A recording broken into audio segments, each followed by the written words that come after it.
Tama-tama kasi ngayon, ito yung talaga yung bomb sa ating mga kabataan. And alam mo na, ako rin. Bro, what are you talking about, man?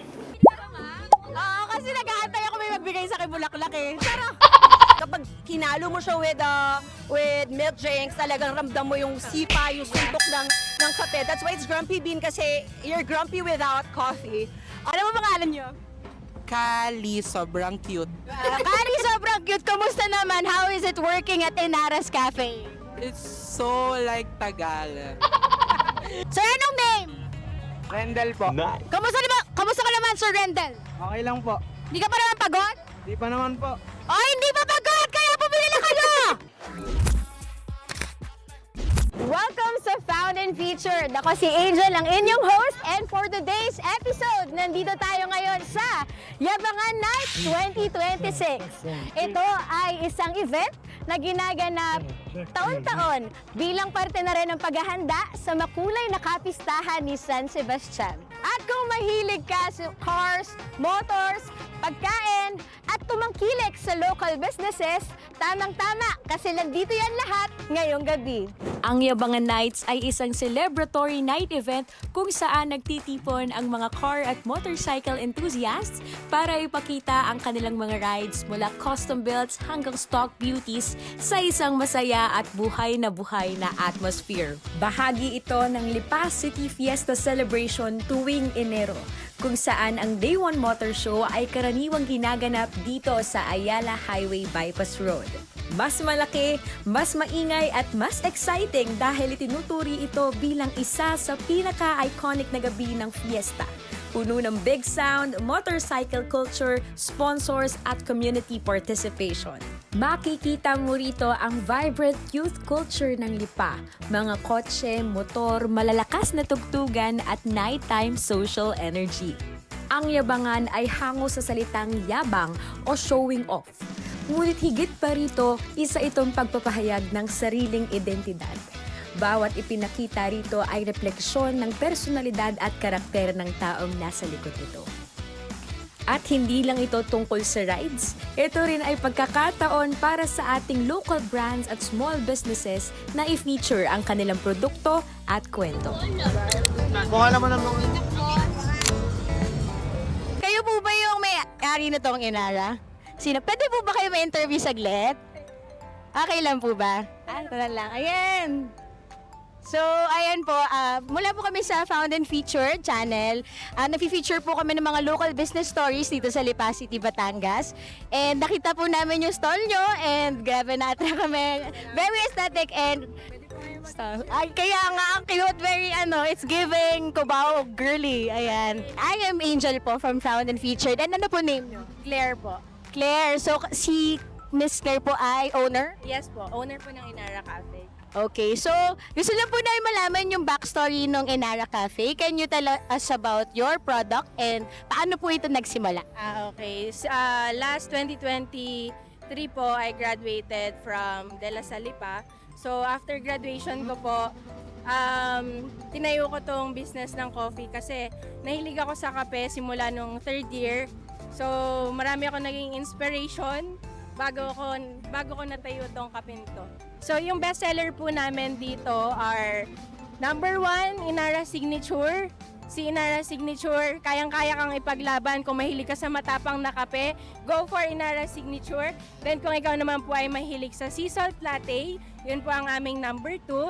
Then, ang number 3 naman po namin na specialty, kung ikaw ay beginner or dadayo pa lang sa amin kasi usually po yun po yung in-order ng ibang mga bago pa lang. So si Spanish latte pinaka-basic yan eh. So pinaka-safe orderin kung ikaw ay bago, go for Spanish latte. Pero kung gusto mo ng kakaiba, mas matapang, dun tayo sa Inara Signature. And for our last question po, saan po ba yung stand nyo mismo? We are located po sa Cuenca, Batangas, sa Poblacion 3. Malapit po kami sa simbahan ng Cuenca, St. Isidore Parish Church. Meron din po kaming view ng Mount Makulot. Ayan po yung aming logo. Ito po. So pag nakita po natin yung logo, ito po yung nagsisimbolize sa Mount Makulot.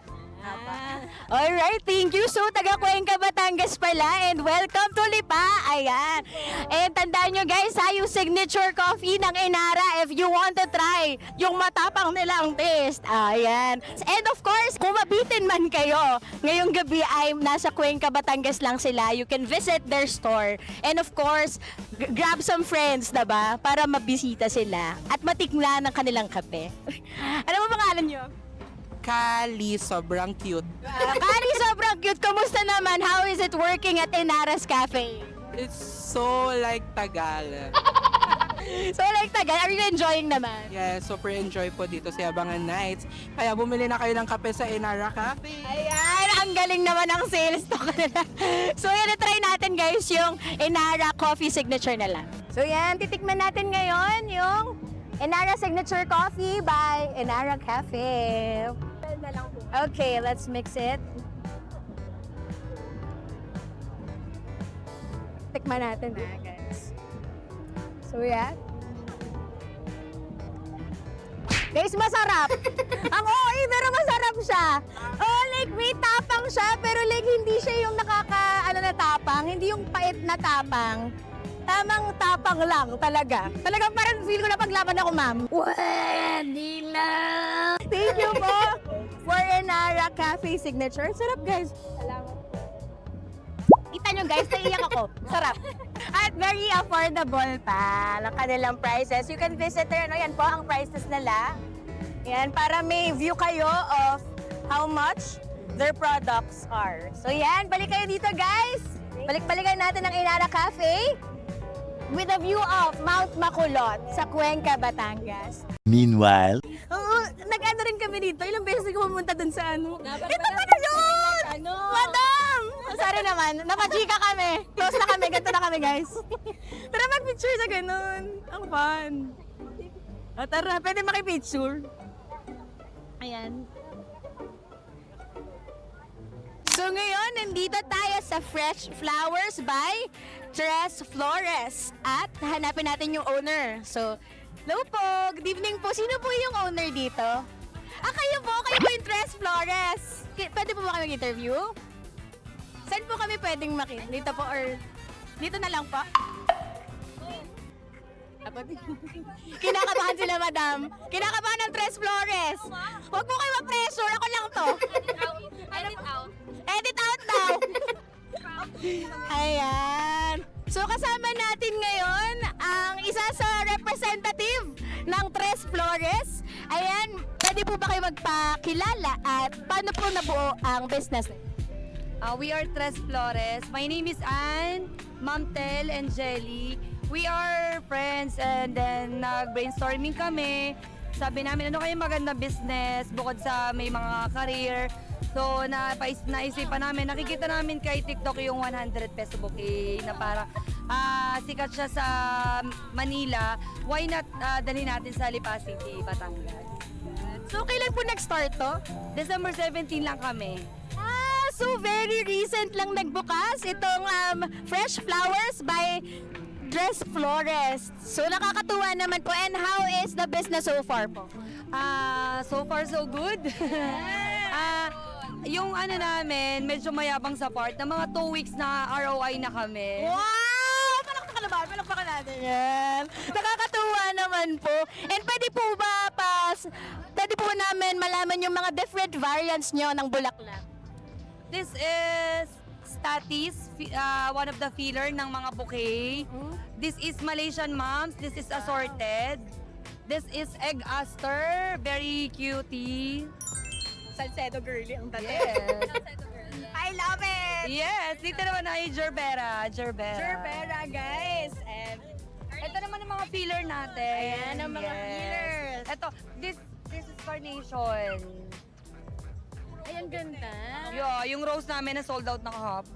Okay, pwede po ba malaman saan nyo po nakukuha itong ano? Or may sarili po ba kayong... Paano nyo po nag-grow? Yeah, may sarili po ba kayong garden? Actually, para fresh siya, every 7 a.m., meron kaming binibilan sa Dangwa, dinideliver nila para fresh na dumadating. Wow, ang galing naman po. So, everyday po ganon. Every Saturday and Sunday kami sa CM Recto. Pero medyo yung demand kasi ng tao, gusto nila palagi kami nakikita na napapadalas kami. So, saan po yung mismong stand nyo kung gusto po kayo makita ng ating mga customers? Every Saturday and Sunday sa CM Recto, Security Bank sa Bayan. Pero naglilipat din po kayo ng places? Siguro by February dahil nga Love Month. Yeah. At saka meron kaming flower bar, kaya inaano kami sa mga kasal, sa mga events, sa mga special occasion. Ayun, napakaganda. Pwede nyo rin palang i-rent itong Yes. Fresh Flowers by Tres Flores. If Follow our page. Ayan. If may occasion po tayo like weddings, ayan, napaka-perfect po ng ganitong stand and booth. Anong gusto niyo sabihin? Sila naman. Yung dalawa naman sa Kindly support po our small business, Tres Flores. Just follow and like our page, Tres Flores Pop-Up Flower Bar. Yes. And mapakilala ulit kayo isa-isa. Ako po si Jelly. I'm Crystal. I'm Anne. And The Tres Flores. Yes, palakpakan naman natin. At tama-tama kasi ngayon, ito yung talaga yung bomb sa ating mga kabataan. And alam mo na, ako rin. Bro, what are you talking about, man? Oo, kasi nag-aantay ako may magbigay sa akin bulaklak eh. Pero, napakaganda. I love it. Guys, for an affordable price, punta kayo dito sa Fresh Flowers by Tres Flores. Ayan, kita nyo ang mga price list nila. Ito mga fillers, ito mga kanilang very fresh flowers. At kung hindi nyo man maabutan ng stand nila dito, nandun sila every Saturday and Sunday sa CM Recto near Security Bank. So ayan guys, palakpakan natin ng Tres Flores. Nakakatuwa ang business and truly inspiring. Thank you so much po. Naghahanap po kami ng mga local business stores na ma-feature po sa channel at nakita po namin ang Grumpy Bean. Pwede po ba kayo magpakilala and tell us your story?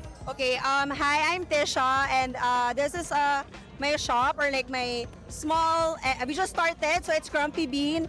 Actually, I'm a coffee lover talaga, and the reason why I put up my own coffee shop is because I've been going around here in Lipa, and parang ang daming coffee shops, pero kasi ako, I'm more of like a pour-over girl, specialty coffee. So, sabi ko, I want to introduce that to the coffee lovers here in Lipa. So, in our shop, we also have specialty coffee. We do pour-overs. We have local beans, special beans, premium beans. So, I really wanted to introduce that. I want them to explore and experience a good coffee talaga. So, that's why I put up my own coffee shop. So, yeah, that's it. Can you tell us where this is located? Okay, so our coffee shop is actually located in Lodlod 6, MK Lima. It's across South Aterano South. Sa baba lang siya ng Lepitiville. So if you have any, if you have a chance, visit us. We're just there waiting for you guys and to give you good coffee. So, yun, Grumpy Bean. Thank you so much! So guys malapit sa, or katapat lang po ba ng Aterano South? Across, yeah.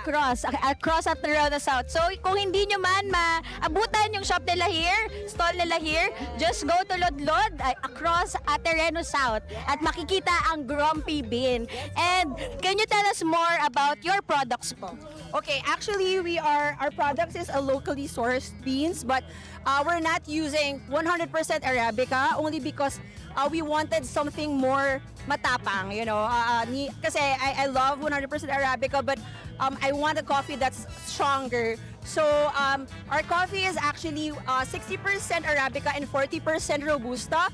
So kapag kinalo mo siya with milk drinks, talagang ramdam mo yung sipa, yung suntok ng kape. That's why it's Grumpy Bean, kasi you're grumpy without coffee. Aside from milk drinks, or aside from coffee, we also have Grumpy Grubs. So we have mini pizzas, we have Montu, we have pastries also, and Actually, we just started last year, September, and we're planning to move to a bigger space, but also in the same area kasi kailangan na namin ng kitchen to cater to most of our customers kasi they're also looking for talagang marami, kasi mga eaters din tayo, mga taga-Lipa. So, we also want to cater to that. So, we'll still be in the same area, but we'll still be open. So, check us out there. Yan. Thank you, Ma'am Trisha. And what a brilliant concept, no? Grumpy Bean at grabe yung pag-conceptualize ng from the beans they use to the product itself. So maraming salamat, Ma'am Trisha. And guys, punta kayo, Grumpy Bean, ha? Okay, let's go, guys, and let's try this other coffee. Their Grumpy Bean coffee. Maraming salamat, Madam. Kilala ka? Angela po. Kamusta ka naman sa buhay? All goods po. Ano nararamdaman mo kayo sa Yabangan Nights? Super ingay. Super ingay talaga, yes! Ganun talaga makalipaw nyo!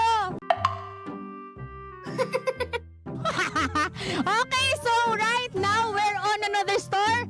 At ito ang The Corn Spot PH. Tama ba, sir?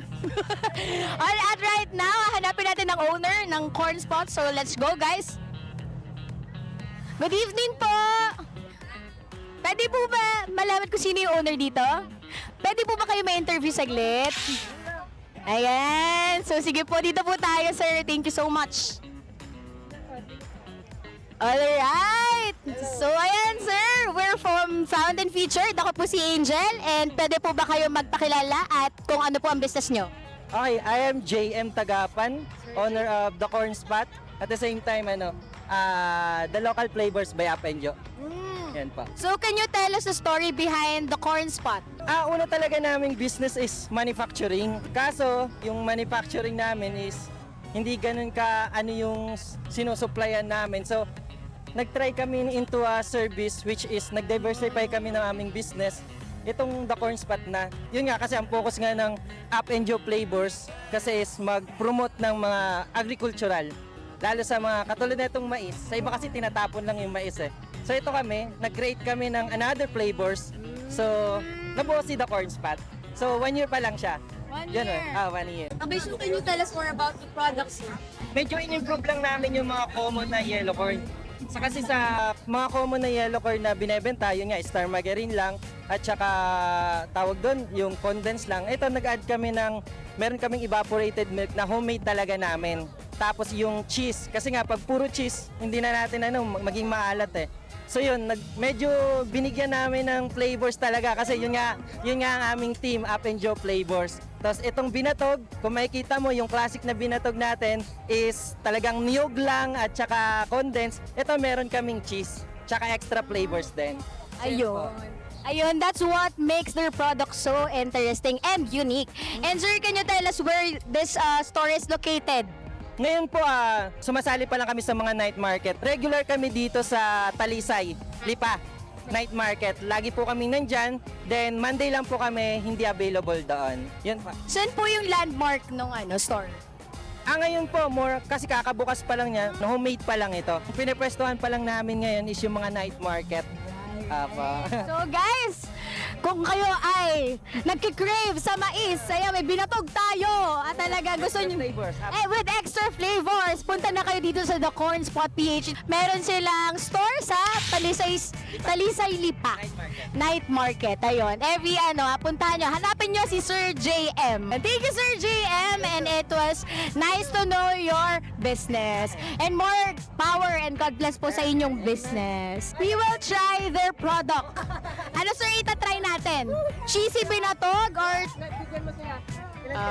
So, titikman natin, guys, yung binatog nila. Yung sinasabi ni sir na with extra flavor. Titikman natin. Wait lang tayo, guys. Nakakatuwa, guys. Guys, napakaganda ng mga stories ng mga nakatayong stores dito, yung mga finisher natin. And I believe lahat din ng mga nakatayo dito na local business stores ay may ganyang kwento. And sana hindi man namin maano lahat, hindi man namin ma-cover lahat, but sana matangkilig pa rin natin. Tangkilikin natin ang sariling atin. Wow! Wow! Bigla naging makata. Sabi mo kanina, kinakabahan. Kinakabahan nga ako. Sir, anong name? Rendel po. Kamusta ka naman, Sir Rendel? Okay lang po. Hindi ka pa naman pagod? Di pa naman po. Ay, hindi pa pagod! Kaya pumili na kayo! Ubusin natin ang products nila. Actually, sir, mukhang masarap po. Pwede po ba ipa-zoom namin? Yan. Ang sarap, guys. So, parang nakakatakam siya. Yan po ay binatog at sweet, cheesy corn. So, guys, I have here yung kanilang binatog. Cheesy binatog. And itong cheesy corn nila. Tama ba? Ayan, cheesy binatog at cheesy corn nila. So, let's try it out, guys. Okay. So guys, kita nyo, so rich siya in cheese. So.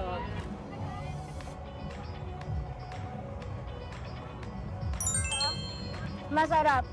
Grabe, sobrang full of flavor. Yung tama-tama si Sir JM, si Sir JM. Okay, nabiti siya. Pero tama sinabi ni Sir JM, yung binatog nila, sobrang full of flavor siya. Hindi lang siya basta classic binatog, yung natitikman natin on an ordinary day. Masarap, guys. And you should try it. For a very affordable price lang, oh. There. For a very affordable price.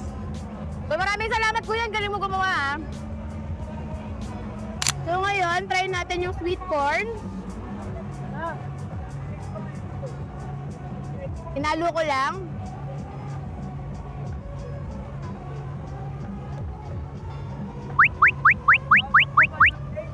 Manalo to, guys. Manalo tong The Corn Spot PH. Kaya wag na kayong... Wait lang, take two. Nakakalimutan ko yung script to, so sobrang sarap eh. April and si Sir JM pala. Ayun, ano din natin, picture natin si Ma'am April. Owner din siya ng The Corn Spot talaga naman. Wala, text post na kita, madam. Okay, so ano na, picture? At kung nagustuhan nyo ang episode na ito, don't forget to like, share, and subscribe sa Found and Featured channel para sa mas maraming local business stories dito sa Lipa City, Batangas. Muli ako si Angel and keep it sa next feature. Bye! Sir, bili na kayo! Sinasabi ko sa inyo, masarap yan, baka nagugutom na kayo. O, after mo dyan, kuya, dito ka naman, ha? After mo dyan, kuya, dito ka naman bumili. Baka gusto mo pa ng mais.